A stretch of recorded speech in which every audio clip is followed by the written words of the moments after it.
For any court. साक्ष्य वहीं दिया जाएगा, एविडेंस वहीं दिया जाएगा जहां कोई सूट होगा, जहां कोई प्रोसीडिंग होगी।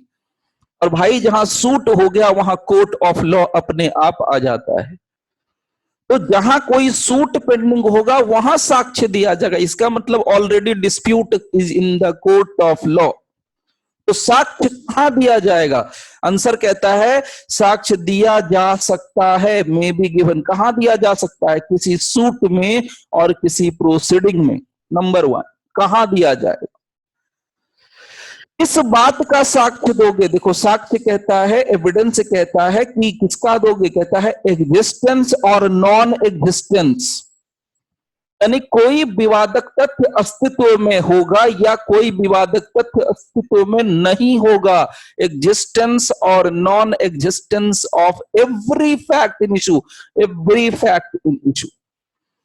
हर एक वो विवादक, एक एक एवरी शब्द इस्तेमाल किया है, एवरी, यह हर एक विवादक तथ्य जो अस्तित्व में है या हर एक विवादक तथ्य जो अस्तित्व में नहीं है, उन सब के बारे में साक्ष्य दिया जा सकता है। तो किसका दिया जा सकता है? नंबर वन, इसका दिया जा सकता है। और किसका साक्ष्य दिया जा सकता है? नंबर टू कहता है end of such other facts, और वो दूसरे तथ्य का साक्ष्य दिया जा सकता है जिसको कि सेक्शन 5 के बाद रेलिवेंट बोला जाएगा, उसको दिया जा सकता है, उसके बारे में दिया जा सकता है। पॉइंट नंबर 2 जिसको लिखा है इसको समझ लेना, वन तो जरा इजी है समझने में। End of such other facts, end of such other facts, and मतलब और, ऑफ मतलब का, सच अदर फैक्ट ऐसे अदर दूसरे तथ्यों का, और ऐसे दूसरे तथ्यों का भी साक्ष्य दिया जा सकता है जिसको कि सेक्शन 5 के बाद रिलेवेंट बोला जाएगा। रिलेवेंट इसका मतलब समझते हो? इसका मतलब यह है कि आपके मन से कोई चीज अगर रिलेवेंट लगती है तो that is not relevant.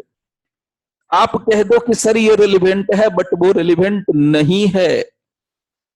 Relevant का मतलब सेक्शन 5 से 55 के बीच, यानी सेक्शन 5 के बाद, यानी सेक्शन 6 से 55 के बीच में अगर कोई तथ्य गिरता है, अगर सेक्शन 6 से लेके 65 के बीच में कोई फैक्ट फॉल करता है, उसके बारे में साक्ष्य दिया जा सकता है।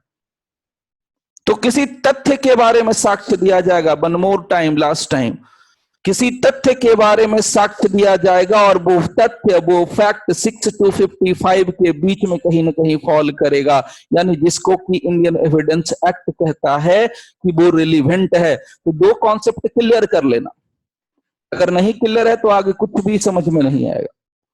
पहली बात, फैक्ट किसको कहते हैं, दूसरी बात रिलेवेंट किसको कहते हैं, और तीसरी बात फैक्ट इन इशू किसको कहते हैं।